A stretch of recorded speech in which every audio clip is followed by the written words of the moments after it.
આપણે જ્યારે મોંઘવારી સામે સવાલો કરીએ છીએ ત્યારે સરકાર કહે છે કે તમને તો અનાજ મફત આપવામાં આવે છે, જોઈએ છે શું તમને તો આરોગ્ય સેવા મફત આપવામાં આવે છે, જોઈએ છે શું તમને તો શિક્ષણ મફત આપવામાં આવે છે, જોઈએ છે શું, અને સરકાર ક્વેશ્ચન માર્ક મૂકી દે છે. પરંતુ આ જ પ્રશ્નાર્થ જ્યારે સાંસદો કરે છે ત્યારે સરકાર પૂર્ણ વિરામ મૂકી દે છે. એટલે જ આપણી વાતો તો કદાચ સરકાર સાંભળશે કે નહીં, પરંતુ સાંસદોની વાતો તો સરકાર સાંભળે છે એવું હવે ફાઇનલી નક્કી થઈ ગયું છે. એટલે જ સરકારે સંસદો માટે નિર્ણય લીધો છે. ત્યારે સરકારે સાંસદો માટે શું નિર્ણય લીધો છે, આવો વિગતે ચર્ચા કરીએ.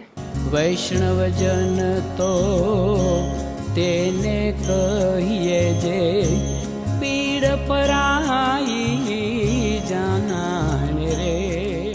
નમસ્કાર, નવજીવન ન્યૂઝ સાથે હું છું અમીષા. મોંઘવારી તમને ને મને નથી નડી રહી, મોંઘવારી ફૂટપાથ પર સૂતેલા લોકોને નથી નડતી, મોંઘવારી દૂધ વેચનારાઓને નથી નડતી, મોંઘવારી છાપા વેચનારાઓને નથી નડતી, પરંતુ મોંઘવારી નડે છે સાંસદોને.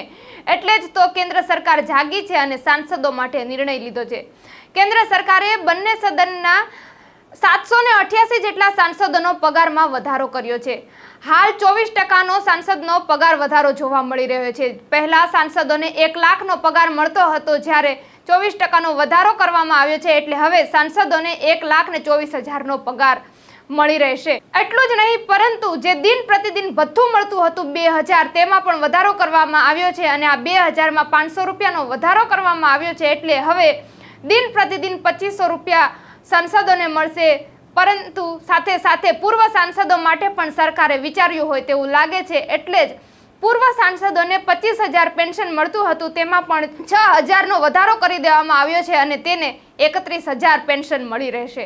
આ સરકારે સંસદના પગારનો વધારો કર્યો છે તે સરકારી તિજોરે 45.38 કરોડનો બોજો લાવી દીધો છે. ત્યારે સરકારે સાંસદના પગારમાં વધારો કર્યો છે, પરંતુ આમ જનતા તો બિચારી આપણે કહેવી પડશે, સરકારને નહીં લાગી રહી હોય એટલે જ તો એ આમ જનતાનું નથી વિચારી રહી અને સાંસદોનું વિચારી રહી છે. ત્યારે આ અંગે તમારું શું કહેવું છે?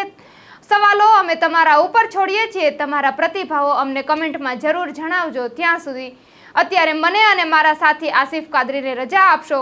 ફરી મળીશું નવી સ્ટોરી અને નવા અહેવાલો સાથે. ત્યાં સુધી તમે નવજીવન ન્યૂઝ ચેનલને લાઈક કરો, શેર કરો અને સબસ્ક્રાઇબ કરવાનું ભૂલતા નહીં.